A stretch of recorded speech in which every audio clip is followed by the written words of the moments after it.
Welcome to the Corporate Treasury 101 podcast. I'm Hussam. And I'm Guillaume. In this podcast, we are going through the fundamental concepts of corporate treasury, which I learned from my experience working at a Big Four consulting company. And he'll explain it in a way that someone like me who knows nothing about the topic can understand. We hope you enjoy the episode.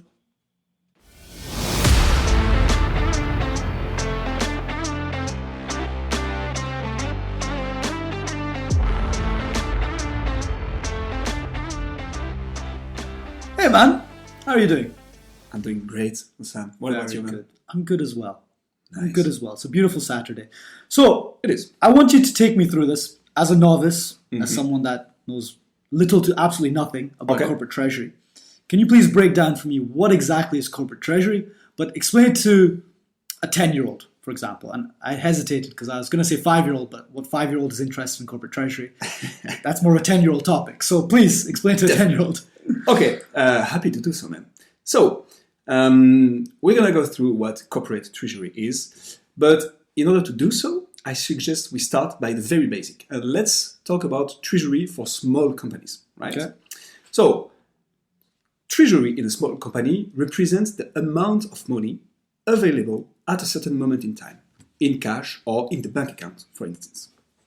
So, it doesn't mean, of course, that the available cash is all profits, or that it can be used anyhow. The money is there because you received money, most likely from your clients, at a certain period of time. But you might have some payments to make in the short, mid, or long term, such as suppliers, salaries, taxes, etc.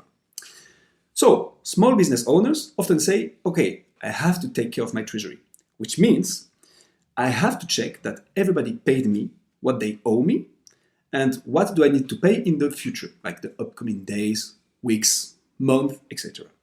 So, treasury as a function for small businesses could be simply defined as making sure that 1. I can pay what I owe in time, and 2. I receive the money that is due to me in time. Okay, I think I understand it. Could you give me an example Yeah. to take me through it properly? Yeah, absolutely. That's a good idea. So, let's take the example of something we'll all love, going to the restaurant, right? Love it. Let's take the example of a restaurant in the city center of our beloved city, Brussels. So, let's analyze the business from a pure treasury perspective, all right? So, on one hand, you will have the charges you need to pay. So, what do I have to pay? For the sake of clarity and simplicity, let's make it rather simple. So, we have the ingredients that we use to make the dishes. We have the salaries. Let's say we have 2 employees, like 1 chef and 1 waiter or 1 waitress, right? We also have the rent of the place we're in. And let's regroup all the other charges, such as electricity, taxes, etc. On the other hand, we have what we receive as a business. Let's say we have only one here, the money from the customers who are eating at my restaurant.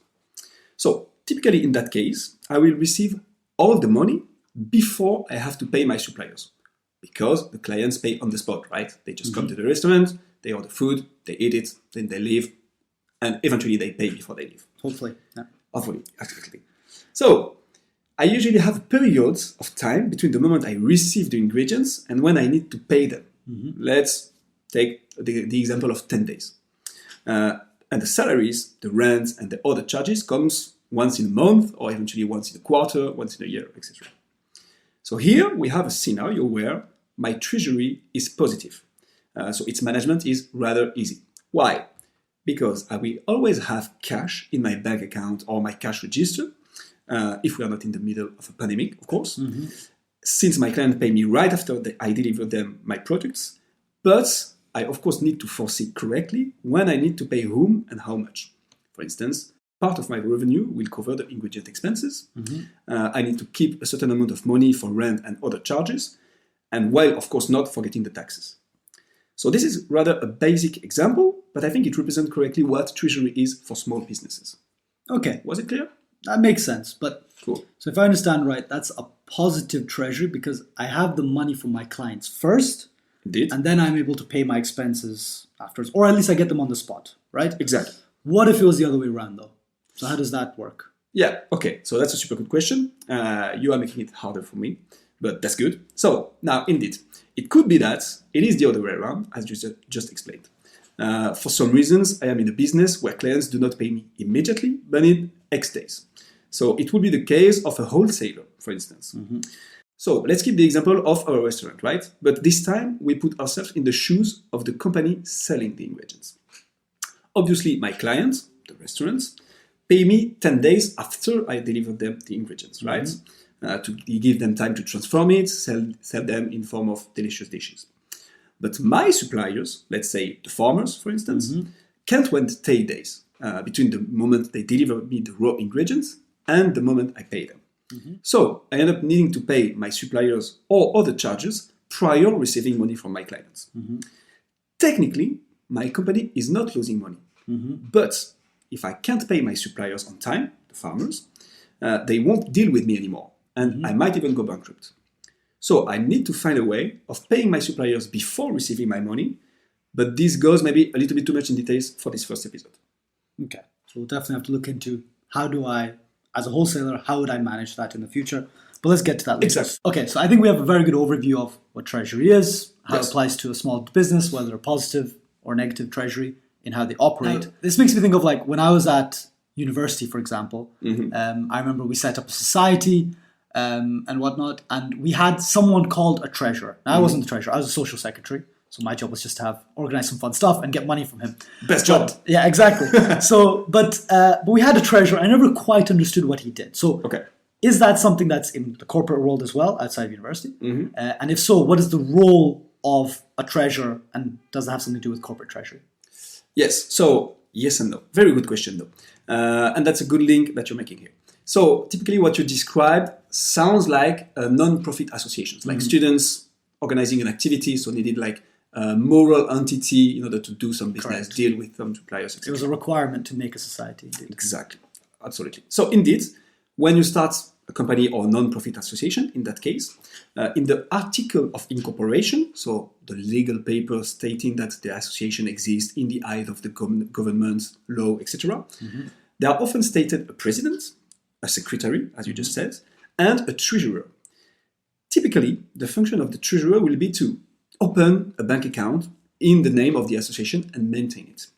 Of course, chase every members for them to pay their membership fee, and eventually pay the potential third parties that the association is dealing with.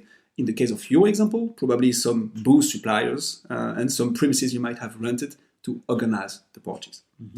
So again here, we find the management of the cash, but moreover, making sure the finance and the flow of cash stays in a state where the association or the company can comply with its financial obligations. If the members don't pay for their membership or probably their ticket to enter the party, you might not have the funds to purchase all this. So it's actually a good transition for corporate treasury.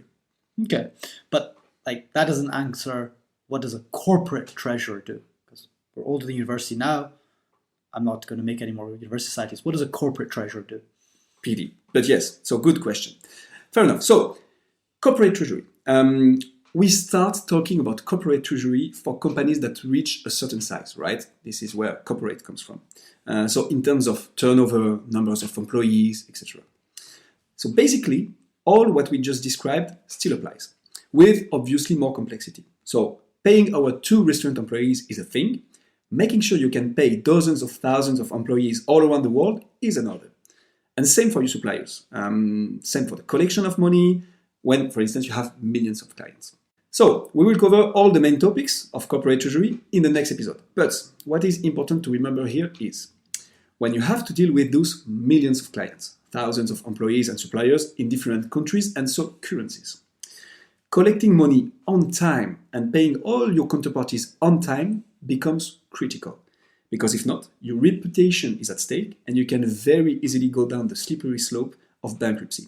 And that, obviously, as a business, you don't want to. So, when a company reaches a certain size, treasury becomes a function by itself and can be, if driven properly, be a real business partner. Sounds like it can all get quite complicated quite quickly as you scale up. So Indeed. That's really interesting. And with the complexity, I'm sure there'll be plenty more topics for us to discuss in future episodes. Definitely. Thank you very much, Guillaume. I feel like I understand what corporate treasury is now, how it applies to a small business, And hopefully we can delve into the details of how it applies in a corporate setting in the next episodes. Super cool. Thanks, Hussam.